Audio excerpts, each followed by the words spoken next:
Meus amigos, meus irmãos, aqui estamos mais uma vez para o nosso encontro semanal, o encontro da família com Jesus, realizando assim o Evangelho no Lar promovido pelo Grupo Espírita Garimpeiros da Luz aqui em Natal, Rio Grande do Norte.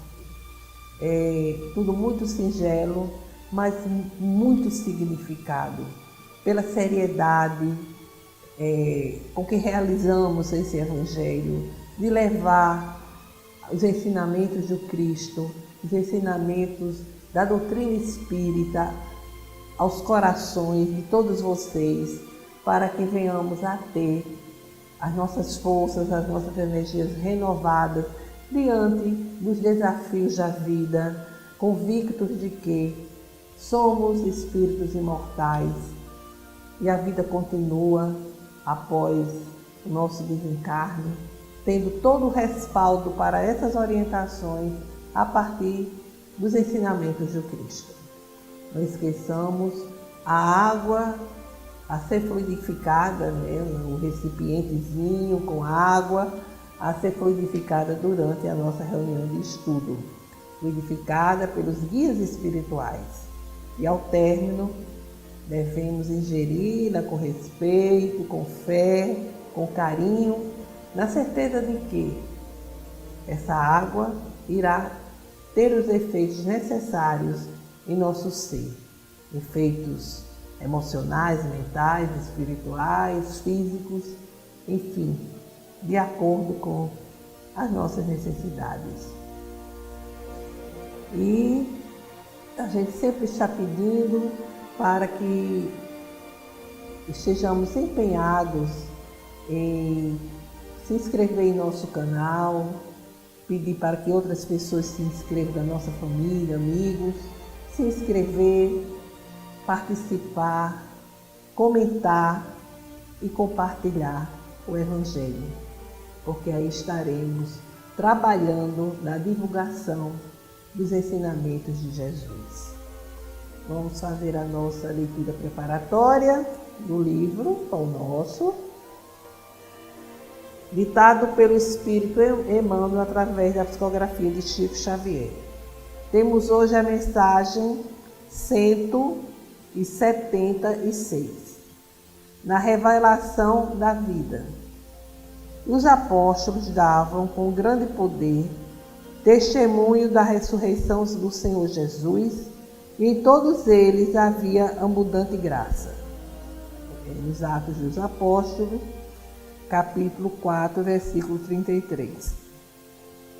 Os companheiros diretos do Mestre Divino não estabeleceram os serviços da comunidade cristã sob princípios cristalizados e inamovíveis. Cultuaram a ordem, a hierarquia e a disciplina, mas amparavam também o espírito do povo, distribuindo os bens da revelação espiritual, segundo a capacidade receptiva de cada um dos candidatos à nova fé. Negar presentemente a legitimidade do esforço espiritista em nome da fé cristã é testemunho de ignorância ou leviandade. Os discípulos do Senhor conheciam a importância da certeza na sobrevivência para o triunfo na vida moral. Eles mesmos se viram radicalmente transformados após a ressurreição do amigo celeste, ao reconhecerem que o amor e a justiça regem o ser além do túmulo. Por isso mesmo, atraíam companheiros novos, transmitindo-lhes a convicção de que o Mestre prosseguia vivo e operoso para lá do sepulcro. Em razão disso, o ministério apostólico não se dividia tão somente na discussão dos problemas intelectuais da crença e nos louvores adorativos. Os continuadores do Cristo forneciam com grande poder testemunho da ressurreição do Senhor Jesus e em face do amor com que se devotavam à obra salvacionista, neles havia abundante graça.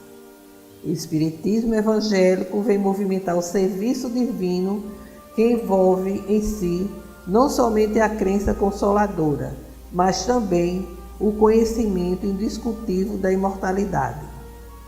As escolas dogmáticas prosseguirão alinhando artigos de fé inoperante, congelando as ideias em absurdos afirmativos, mas o espiritismo cristão vem restaurar em suas atividades redentoras o ensinamento da ressurreição individual, consagrado pelo Mestre Divino que voltou, ele mesmo, das sombras da morte para exaltar a continuidade da vida.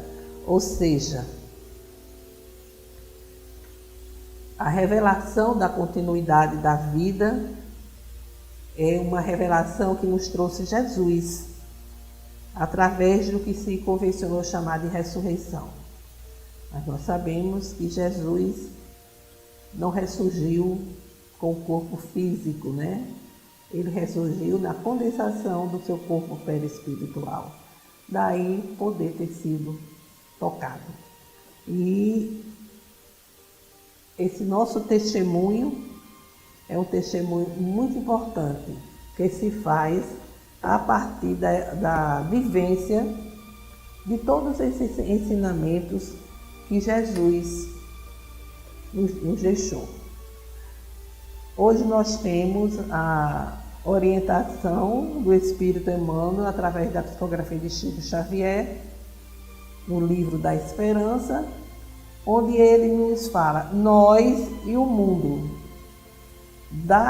dai-se-vos-á dado. Está no Evangelho, no Novo Testamento. Jesus, Lucas, capítulo 6, versículo 38. E no Evangelho segundo o Espiritismo, no capítulo 5, no item 26, nós temos: vós, porém, que vos retirais do mundo para lhes evitar seduções e viver no insulamento, que utilidade tendes na terra? Onde a vossa coragem nas provações, uma vez que fugis à luta e desertais o combate? Essa passagem de Lucas é uma passagem, a gente sabe que Lucas foi um apóstolo, um discípulo que não conheceu Jesus. Ele era médico e quando chegou à casa do caminho, Jesus já tinha partido. E ele se integrou a toda a equipe, né, comandada por Pedro. E depois ficou muito ligado a Paulo, ao apóstolo Paulo. E ele traz no seu evangelho, nesse capítulo, né, ele traz exatamente um convite para viver uma vida generosa em todos os seus aspectos, sabendo que a graça e a bondade semeadas retornarão em maior abundância. É um incentivo à generosidade e o perdão, prometendo que a medida usada para dar aos outros misericórdia, amor, recursos, será a mesma medida usada para retribuir a quem dá. É uma reflexão que nós encontramos sucinta sobre esse capítulo, né? É o capítulo 6 do Novo Testamento e do Novo Testamento do Evangelho segundo Lucas. Então, o que é que nos diz aqui esse capítulo? Não julgueis, e de modo nenhum serás julgados. Não condeneis, e de modo nenhum serás condenado. Absolvei e sereis absolvidos. Dai e vos será dado. Darão para vosso regaço boa medida, compactada, sacudida, transbordante. Pois com a medida com que medis, sereis medidos de volta. E disse-lhe uma parábola: acaso pode um cego guiar outro cego? Não cairão ambos no fosso? O discípulo não está acima do mestre, estando completado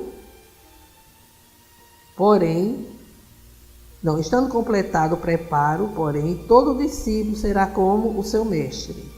Porque vês o cisco no olho do teu irmão, e não percebes a viga no teu próprio olho.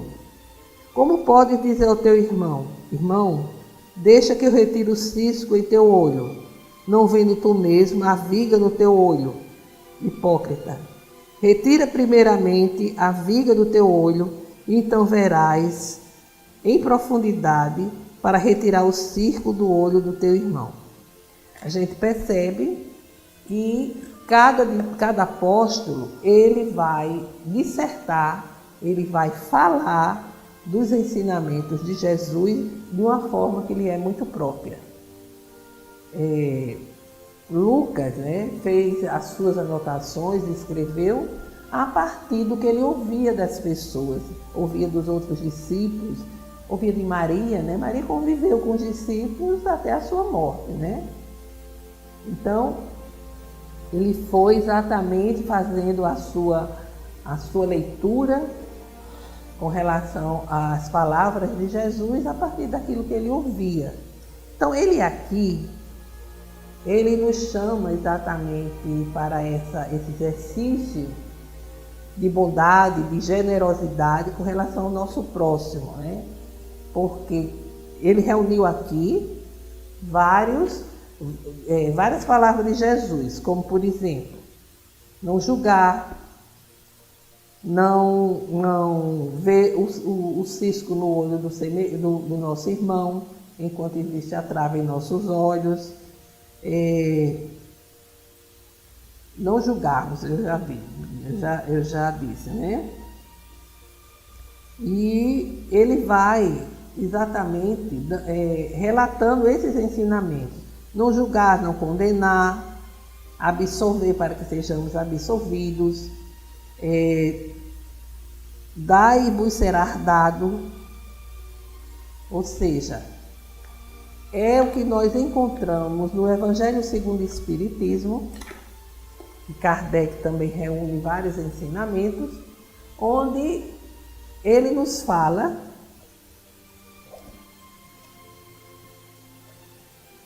o que Jesus realmente nos deixou como a lei maior, a lei áurea, vamos assim dizer, que é amar a Deus sobre todas as coisas e ao próximo como a si mesmo e fazer ao outro o que desejamos que nos seja feito. Essa chama-se essa orientação de Jesus como o mandamento maior, a lei áurea, que resume todos os ensinamentos do Cristo. E Kardec, ele vai reunir no capítulo 10 esses ensinamentos, que é o amor ao nosso próximo, a Deus e ao nosso próximo, o perdão das ofensas, o perdão dos ultrajes que nos fazem, porque se queremos ser perdoados por Deus, devemos agir no mesmo sentido, como diz aqui, como Lucas diz, dai e vos será dado, darão para o vosso regaço, boa medida, compactada, sacudida, transbordante, porque com a medida em que nós medimos os nossos semelhantes, seremos medidos, É exatamente fazer ao próximo o que desejamos que nos seja feito. Ora, se nós desejamos a compreensão, o perdão um dos outros, inclusive de Deus, nosso Pai, assim devemos agir, para que Deus também nos perdoe. E é nesse sentido que a recomendação do próprio Cristo, que Kardec colocou aqui no capítulo 10, da reconciliação com o nosso semelhante, com o nosso inimigo, com o nosso adversário. Enquanto estamos a caminho, porque é muito mais fácil, enquanto estamos por aqui, partir para a reconciliação. para o verdadeiro perdão. Se o outro não aceita, aí a questão já é dele. Porque se levarmos a encrenca, vamos assim dizer, para o mundo espiritual, aí complica. Complica porque isso pode se alastrar por toda uma vida de tormento, além túmulo, e ainda refletir em próximas encarnações. Daí Jesus nos diz, reconciliai-vos o mais depressa com o vosso adversário enquanto estáis a caminho com ele. E é também Jesus que vai nos dizer qual o sacrifício mais agradável a Deus. Aqui, Jesus nos diz, tem a passagem de Jesus que diz o seguinte, se fores levar a oferenda ao altar e se lembrares de alguma desavença com teu irmão, deixa lá a oferenda e vá se reconciliar com ele, se entender, dizer que perdoa. Olha, eu sofri muito, fui ultrajado, eu lhe perdoo, porque eu também tenho imperfeições, eu também erro. Ou então, pedir perdão pelo que fez, pelo ato insensato, pelo mal que fez. É o sacrifício mais agradável a Deus, é isso. E é como diz aqui a passagem em Lucas, que nós sempre estamos a julgar o nosso próximo. A gente julga com a maior rapidez, a gente vê um detalhe, um argueiro no olho do outro. E a gente tem aquela trave no olho. Ou seja, o que quer dizer isso? A gente enxerga os mínimos detalhes na atitude do nosso irmão. E nem sequer olhamos para nós mesmos para identificarmos que aquele argueiro, aquela falta existe em nós mesmos. Às vezes, muito mais potencializada. E às vezes possuímos erros muito piores. Mas a gente está sempre apontando, está sempre julgando, está sempre se sentindo atingido, está sempre se sentindo assim. É a vitimização que existe muito, né? A gente sempre olha para a vida do outro. E nessas redes sociais, né, que a pessoa vai diante de um microfone, diante de uma tela, a pessoa expõe o outro e diz barbaridades. Diz exatamente, são palavras ofensivas. A gente fica a pensar, essa pessoa é perfeita? Não, não é, porque se fosse, não teria essa postura, essa conduta. Teria a compreensão de que a gente, quando julga, está julgando a aparência, está julgando o fato. E por trás, na essência, existe ali a verdade, né? Existe ali uma problemática. E quando Jesus diz assim, naquela passagem maravilhosa da mulher adúltera, né? Como isso serve para todos nós? Ora, a mulher foi levada a Jesus para ser apedrejada. E era uma armadilha, porque se Jesus apedrejasse, dissesse, não apedreja. Aí eu dizia, poxa, cadê o seu ensinamento de amor e perdão? Se ele dissesse, não apedreja, aí eles ter uma abordagem baseada na lei de Moisés. Jesus estava desrespeitando. Ah, Jesus tudo sabia e sabe. Tá certo. Atira a primeira pedra, quem não tiver pecado nenhum. Dizem que todo mundo foi embora. Ele continuou de cabeça baixa, disse que ele estava escrevendo na terra. Ninguém sabe se era o nome dos mais pecadores ou se eram os pecados daqueles que iam já se retirando. Começaram a se retirar os mais velhos, com mais pecados, né? A consciência pesada. E ele, mulher, onde estão os que te condenavam? Foram embora, né? Não te condenaram? Então não te convém, vai e não voltes mais a pecar. Ele não passou a mão na cabeça. Ele não foi conivente. Ele não foi hipócrita. Porque ele tinha um entendimento de que aqui, nesse planeta, as criaturas são imperfeitas. Se hoje ainda comete os delitos que comete, imagine naquele tempo onde havia uma rudeza, onde havia uma ignorância total, onde a matéria direcionava a vida das pessoas. Muito embora os profetas sempre vieram para dar os seus esclarecimentos, para que vendo que as pessoas despertavam para o bem. Então, nesse sentido, é exatamente o que Emmanuel nos diz aqui. Ele faz refletir, basicamente, esses nossos questionamentos e nos diz que não adianta fugir do mundo. Estamos no mundo para transformá-lo. Estamos no mundo para colocar em prática os ensinamentos do Cristo, para vencer a nós mesmos. Ele diz: fugir de trabalhar e sofrer no mundo a título de resguardar a virtude é abraçar o egoísmo mascarado de santidade. Os bons são realmente bons se amparam os menos bons. Os sábios fazem jus à verdadeira sabedoria. A verdadeira sabedoria se buscam dissipar a névoa da ignorância. O espírita, na essência, é o cristão chamado a entender e auxiliar.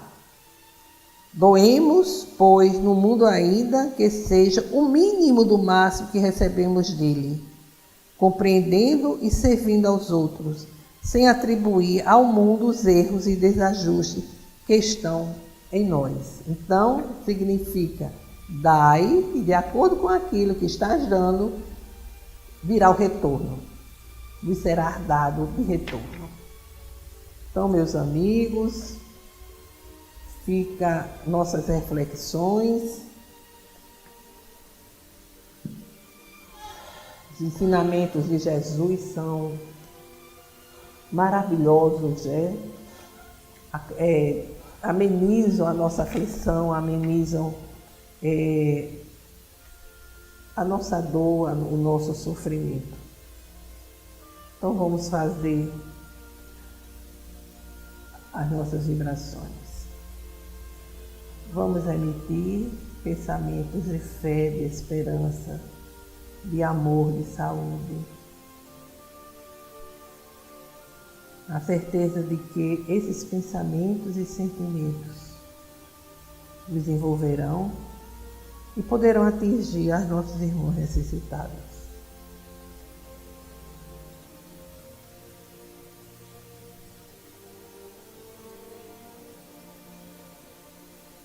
Senhor Jesus, que os nossos sentimentos de amor possam chegar até os nossos irmãos que se encontram em sofrimento, seja ele físico ou espiritual.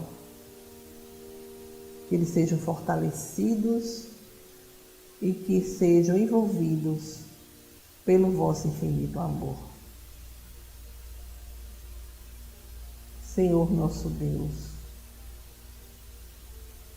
aqui estamos humildemente a rogar pela paz no mundo, pela fraternidade entre os povos, inclusive em nosso país, onde os embates são em torno de interesses pessoais, ao invés de buscar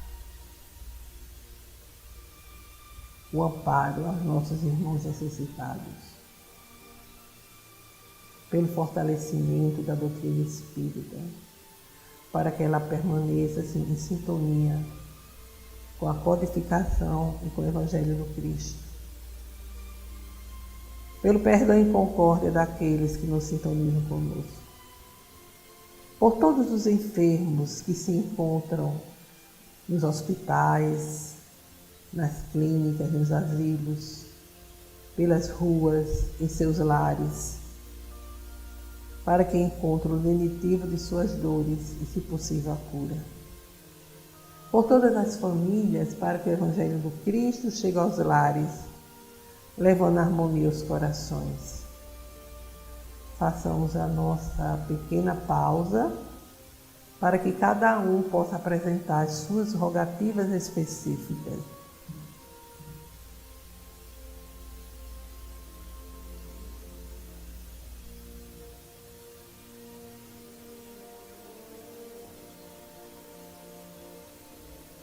Recebei, Senhor Jesus, as nossas rogativas e intercedei junto a Deus Pai por todos nós. Que nossas dores, que os nossos sofrimentos sejam amenizados e, se não for possível, que sejamos fortalecidos a fim de enfrentá-los e vencê-los a partir dos vossos ensinamentos, com fé e esperança em nossos corações. Que assim seja. Pai nosso que estais em toda parte, glorificado e santificado seja o vosso nome no louvor de todas as criaturas. Venha a nós o vosso reino de amor e sabedoria, seja feita a vossa vontade acima dos nossos desejos, aqui na terra e em todos os ciclos espirituais. O pão do corpo, o pão do espírito, dai-nos hoje. Perdoai, Senhor, as nossas dívidas, ensinando-nos a perdoar os nossos devedores com esquecimento de todo mal, não permitindo que venhamos a cair nas tentações das nossas próprias inferioridades. Livra-nos, Senhor, de toda maldade, pois vosso é o reino, o poder e a glória para todos sempre. Que assim seja. Com esta prece, encerramos o Evangelho de hoje, desejando a todos uma semana de saúde e de paz. Até breve.